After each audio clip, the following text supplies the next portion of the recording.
Hello everyone, good morning to all. Dear students, in last lecture we discussed regarding the schedule X. In this present lecture, we will going to see regarding of the schedule Y in detail. Okay. तर आज आपण ह्या लेक्चरमध्ये schedule Y बद्दल in डिटेलमध्ये बघणार आहेत. So the schedule Y is related of the requirements and the guidelines for the permission or to import and or manufacture of new drug for sale or to undertake clinical trials. So it is related of the clinical trial schedule Y. Okay. So the uh, application for the permission तर clinical trial त्या ठिकाणी conduct करण्याच्या आधी त्याची permission घेणं गरजेचं राहतं. Okay. त्याच्यासाठी ऍप्लिकेशन असतं तर ते ऍप्लिकेशन त्या ठिकाणी करून जी काही परमिशन असेल ती परमिशन घेणं गरजेचं राहतं. So the application for the permission to import or the manufacturing new drug for sale or to undertake clinical trials shall be made in the form of 44 accompanied with given data in accordance with the appendices. तर जे काही clinical ट्रायलची permission असते ती permission घेण्यासाठी त्या ठिकाणी form number 44 fill up करणं गरजेचं असतं, मॅन्डेटरी असतं. Then if the study drug is intended to be imported for the purpose of examination test or the analysis, the application for import of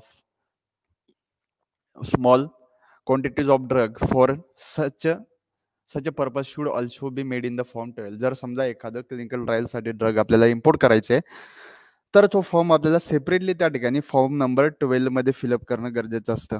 so for drug indicated in the life threatening serious disease or the disorder of special relevance to the Indian health scenario, the toxicological and clinical data requirements may be abbreviated, deferred, or the omitted as deemed appropriate by the licensing authority. तर त्या ठिकाणी जर समजा life threatening किंवा serious एखादा disease किंवा disorder असेल Indian scenario प्रमाणे, तर त्याच्यानुसार त्याला त्या ठिकाणी परमिशन देणं गरजेचं राहतं किंवा परमिशन दिली जाते. Then part B is the clinical trial. आता आपल्याला परमिशन तर भेटली, आता आपण क्लिनिकल ट्रायल त्या ठिकाणी स्टार्ट करतोय. So first of all we have to take approval for the clinical trial. आपण फक्त ड्रगची परमिशन घेतली आहे, ड्रगची परमिशन घेतल्यानंतर आपल्याला परत क्लिनिकल ट्रायलची परमिशन घेणं गरजेचं असतं. So the clinical trial on a new drug shall be initiated only after the permission has been granted by the licensing authority under the rule 21. तर अंडर द रूल 21 त्या ठिकाणी आपल्याला क्लिनिकल ट्रायलची आधी permission घेणं गरजेचं राहतं, त्याच्यानंतरच आपण त्या ठिकाणी क्लिनिकल ट्रायल स्टार्ट करू शकतो. And the approval obtain from the respective ethics or the ethical committee कडनं पण आणि लायसन्सिंग ऑथॉरिटीकडून पण त्या ठिकाणी अप्रुव्हल भेटणं गरजेचं असेल. ओके. सो इथिकल कमिटीचं काम काय असतं? इथिकल कमिटी त्या ठिकाणी जे काही ह्युमन व्हॉलंटियर असतील तर ते ह्युमन व्हॉलंटियरच्या रिलेटेड स्टडी करून त्या ठिकाणी अप्रुव्हल देत असते. Okay. Then the licensing authority as defined shall be in form of the approval of the respective institutional ethical committee described a initiated at each respect site only after obtaining such an approval for that site. त्या ठिकाणी पण करणं गरजेचं असतं की तुम्ही कोणत्या ठिकाणी हे जे काही क्लिनिकल ट्रायल ते ट्रायल कंडक्ट करणार आहेत. ओके. ते all trial investigator should approve qualification. जे काही इन्व्हेस्टिगेटर असतील ते इन्व्हेस्टिगेटरने व्यवस्थित क्वालिफिकेशन देणं गरजेचं ज्या त्या रिक्वायरमेंट असेल प्रकारे. Okay. then the training and the experience and shall have to access the such investigational and treatment facilities as are relevant to the proposed trial protocol. तर proposed trial protocol नुसार त्याचं सर्व फॅसिलिटीज त्या ठिकाणी असणं गरजेचं असतील. A qualified physician or the dentist when appropriate who is an investigator or a sub investigator for the trial should be responsible for all trial related medical or the dental decisions तर तर जो काही तिथं physician असणार आहे, त्या फिजिशियनची hole and sole responsibility असेल त्या पूर्ण clinical ट्रायलची. Then the laboratories used for the generating data for clinical trials should be compliant with good laboratory practices. ज्या लॅबोरेटरीमध्ये डेटा जनरेट केला जाणार आहे ती लॅबोरेटरी त्या ठिकाणी GLP त्याने फॉलो करणं गरजेचं असेल. Then the protocol amendments he become necessary before the initiation or during the course of a clinical trial. All such amendments should be notified to the licensing authority in writing along with the approval by the ethical committee which has granted the approval for the study. Then all exceptions must be immediately implemented or the notified to the ethical committees as well as the licensing authority. Then administrative and or logistic changes in the protocol should be notified to the licensing authority within 30 days. तर काही जर समजा ethical matter असतील तर ते आपल्याला त्या ठिकाणी विदिन 30 डेज त्यांना कळवणं बंधनकारक असेल, गरजेचं असेल, म्हणजे त्याच्यामध्ये काहीतरी चेंजेस करता येतील. Then responsibility of the sponsor. आता जो काही स्पॉन्सर असेल, आता स्पॉन्सर मोस्टली कोण असतं की एखादी कंपनी असेल, एखादी इंडस्ट्री मे बी स्पॉन्सर असू शकतं, गव्हर्नमेंट असू शकतं. ओके, जसं की आता कोविडच्या जी काही लस येणार आहे त्या लसीच्या संदर्भात त्या ठिकाणी वॅक्सिनच्या संदर्भात त्या ठिकाणी डिफरंट क्लिनिकल ट्रायल चालू आहेत. काही प्रायव्हेट आहेत, काही त्या ठिकाणी गव्हर्नमेंटच्या अंडर आहेत. सो इथं स्पॉन्सर कोण असेल? काही प्रायव्हेट कंपनीज असतील स्पॉन्सर, काही केसमध्ये गव्हर्नमेंट असेल स्पॉन्सर. ओके, सो अशा प्रकारचे जो त्या ठिकाणी स्पॉन्सर करत असेल त्या पर्टिक्युलर स्टडीला त्याला म्हणतात sponsor. Okay, so the clinical trial sponsor is responsible for the implementing and the maintaining quality assurance system to ensure that the clinical trial is conducted and data generated, documented and reported in committee with the protocol and the good clinical practices guideline issued by the central government or the Central Drug Standard Control Organization, Director General of Health Services and Government of India, as well as with all the applicable statutory provisions.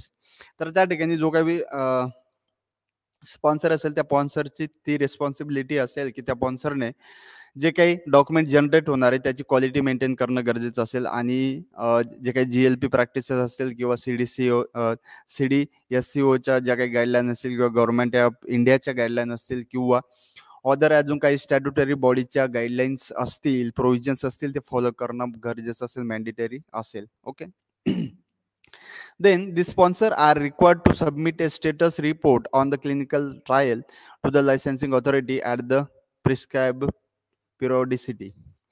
तर जे काही त्याचा report असेल, जे काही status असेल, तो status त्या ठिकाणी time to time within time frame त्या ठिकाणी अपडेट करणं गरजेचं असेल. हे स्पॉन्सरची जबाबदारी असेल.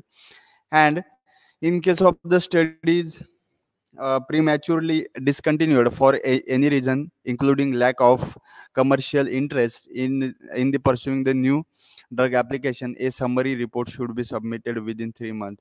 जर समजा काही कारणास्तव त्या ठिकाणी तो क्लिनिकल ट्रायल जर समजा बंद करण्यात आला तरी त्या ठिकाणी जे काही आतापर्यंतचा स्टडी झाला होता त्याचा पूर्ण रिपोर्ट त्या ठिकाणी सबमिट करणं गरजेचं असेल. Okay, then next is the responsibility of the investigator. आता हे झालं त्या ठिकाणी रिस्पॉन्सिबिलिटी ऑफ स्पॉन्सर आपण पाहिलं.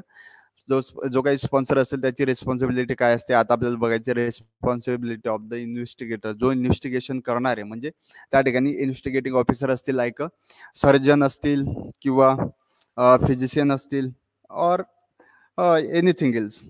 Okay, so the investigator shall be responsible for the conduct of the trial according to the protocol and the GCP good clinical practices guidelines and also for compliance as per the undertaking given in appendix. तर त्या ठिकाणी ज्या काही good clinical प्रॅक्टिसेसच्या guideline असतील किंवा other अजून काही requirement असतील, त्या अदर अजून काही अंडरटेकिंग गाईडलाईन्स असतील त्या फॉलो करणं गरजेचं असेल. हे काम असेल इन्व्हेस्टिगेटरचं. ओके, किंवा ही रिस्पॉन्सिबिलिटी असेल इन्व्हेस्टिगेटरची. सो हे होतं तुमचं शेड्यूल वाय बद्दल, जे की क्लिनिकल ट्रायलच्या संदर्भात तिथं असते. अजून याची तुम्हाला डिटेल इन्फॉर्मेशन पाहिजे असेल तर तुम्ही बुक रेफर करू शकता. Okay, so next part is the schedule F. पुढचा पार्ट आपल्याला शेड्यूल एफ बद्दल त्या ठिकाणी बघायचे. So the schedule F is related of the requirement for functioning and operation of blood bank and or for the preparation of blood components. तर जे काही blood बँकच्या संदर्भात आणि जे काही ब्लड कंपोनंटच्या प्रिपरेशनच्या संदर्भात रिक्वायरमेंट असतील त्या रिक्वायरमेंट शेड्यूल एफ मध्ये त्या ठिकाणी मेन्शन करण्यात आलेल्या आहेत. Then the location and the surrounding for the blood bank. आता ब्लड बँक साठी लोकेशन आणि सराउंडिंग कसं असणं गरजेचं आहे. So the blood bank shall be located at the place which shall be away from open sewage drainage, then the public laboratory or similar unhygienic surroundings. तर in short म्हणायचं म्हणजे जे काही अनहायजेनिक सराउंडिंग असतील त्याच्यापासून हे जे काही लॅबोरेटरी असेल, ब्लड बँक असेल, ती दूर असणे, लांब असणं गरजेचं असेल.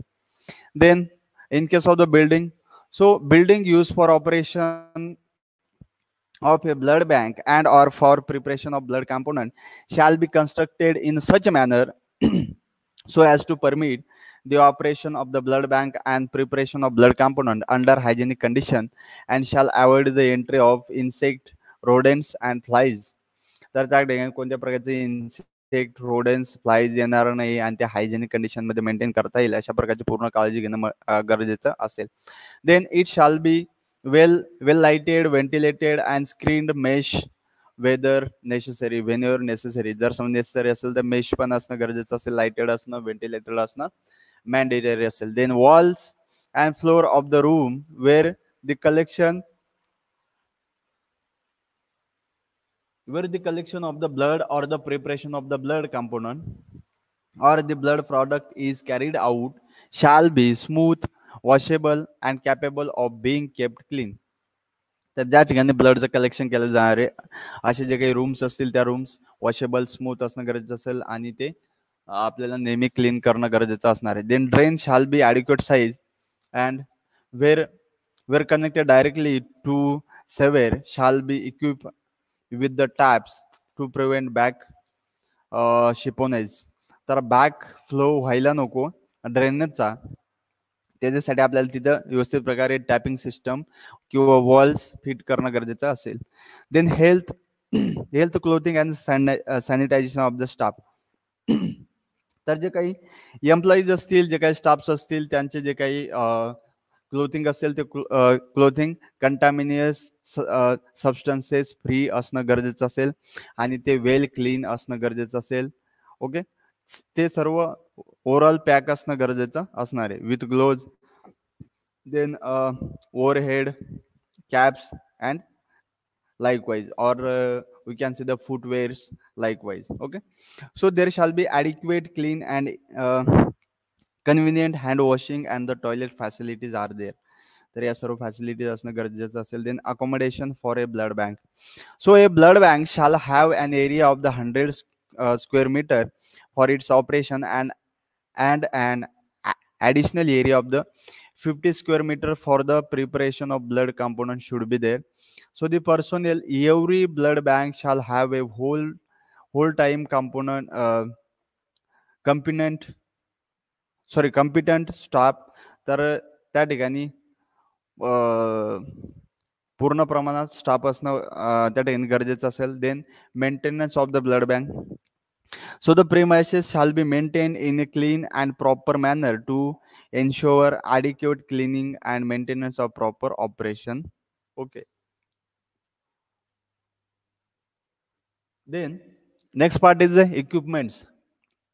So the equipment used in the collection, processing and the testing, storage and the sale, distribution of blood and its component shall be maintained in a clean and proper manner and so place as to facilitate cleaning and the maintenance.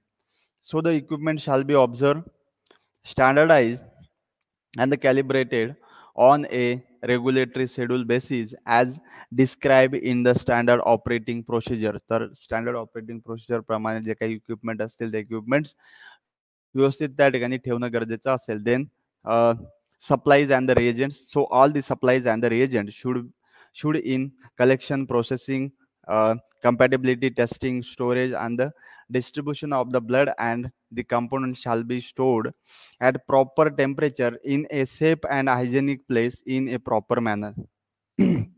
Then next part is the good manufacturing practices, standard operating procedures. तर ज्या काही good manufacturing practices असतील related of the standard operating procedure, तर दोघंही त्या ठिकाणी follow करणं गरजेचं असेल. GMP as well as SOPs.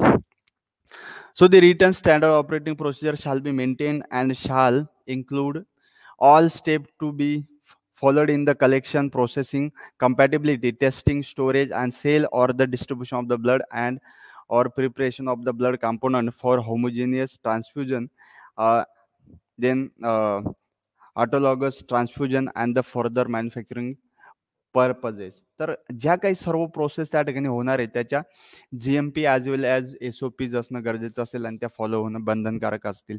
Then criteria for the blood donation. So no person shall donate blood and no blood bank shall draw from a blood more than once in 3 months. तर 3 महिन्याच्या आधी एकदा त्या ठिकाणी blood फक्त देण्यात यावं. 3 महिन्याच्या आत एकापेक्षा जास्त वेळा ब्लड त्या ठिकाणी घेतलं जाऊ नये. The donor shall be in a good health, mentally alert and physically fit and shall not be inmate to jail the persons having the multiple sex partners and drug addicts. तर अशा प्रकारचा कोणत्याही सवयी त्याच्यामध्ये असता कामा नये. Then the special reagent, standard blood grouping, sera, antigen A, antigen B and antigen D with known controls, RH typing sera, then shall be in the double quantity and each of the different brand of each from the same supplies. Each supply shall be of a different lot number. तर त्या ठिकाणी जे काही special reagent असतील ते reagent पण sufficient amount मध्ये असणं गरजेचं असेल ब्लड टेस्ट साठी. Then next part is the DMR और OA. आपण त्यालाच म्हणतो की drug and magical or the magic remedies act. Okay. आणि ह्या ऍक्टलाच आपण म्हणतो की ऑब्जेक्शनेबल ॲडव्हर्टाइजमेंट ऍक्ट 1954. तर त्याच्या संदर्भात काय काय आपल्याला प्रिकॉशन घेणं गरजेचं असतील, काय काय आपल्याला त्या ठिकाणी रिक्वायरमेंट्स आहेत किंवा काय काय गाईडलाईन्स आहेत ते आपण बघू. So the act defines a magic remedy as any talisman, mantra, amulet or any other object which is claimed to have miraculous power to cure, diagnose, prevent or the mitigate a disease in human or the animals. तर अशा कोणत्याही प्रकारचे त्या ठिकाणी जादूटोना असलेलं एखादं मंत्र असेल, तालिस्मन असेल, एखादं भस्म असेल, तर त्याच्याने एखादं डिसऑर्डर ट्रीट होत असेल, क्युअर होत असेल, प्रिव्हेंट होत असेल, मिटिगेट होत असेल, तर असा क्लेम करत असेल तर अशा गोष्टीला म्हणतात मॅजिक रेमेडीज.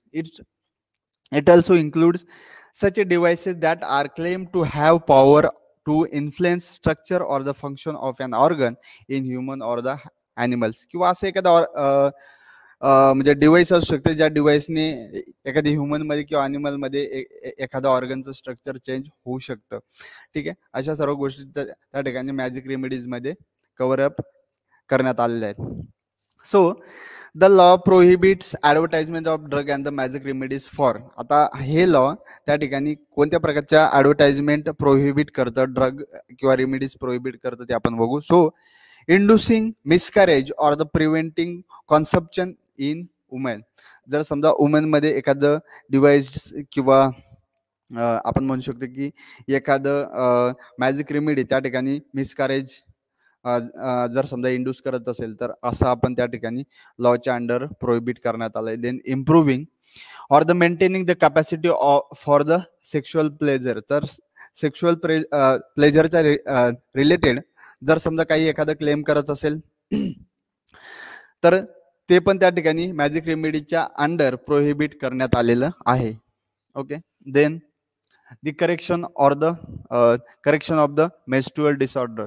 तर menstrual disorderच्या रिलेटेड कोणी जर त्या ठिकाणी क्लेम करत असेल तर ते पण त्या ठिकाणी प्रोहिबिटेड करण्यात आलेले. देन क्युरिंग, डायग्नोसिंग और द प्रिव्हेंटिंग एनी डिसीज और the condition mention in and included schedule. तर अशा प्रकारचं कोणत्याही टाईपचं त्या ठिकाणी जर समजा कोणी क्लेम करत असेल तर अशा गोष्टीचं त्या ठिकाणी प्रोहिबिट करण्यात आलेलं आहे. Then sale of drug definition. Wholesale mean sale of the drugs from the manufacturer or the stockist to a person or the shopkeeper for a purpose of selling is known as the wholesale. तर wholesaler कडून त्या ठिकाणी जे काही stockist असतात, retailer असतात, त्यांना provide केलं जातं, त्यांना म्हणतात होलसेलर.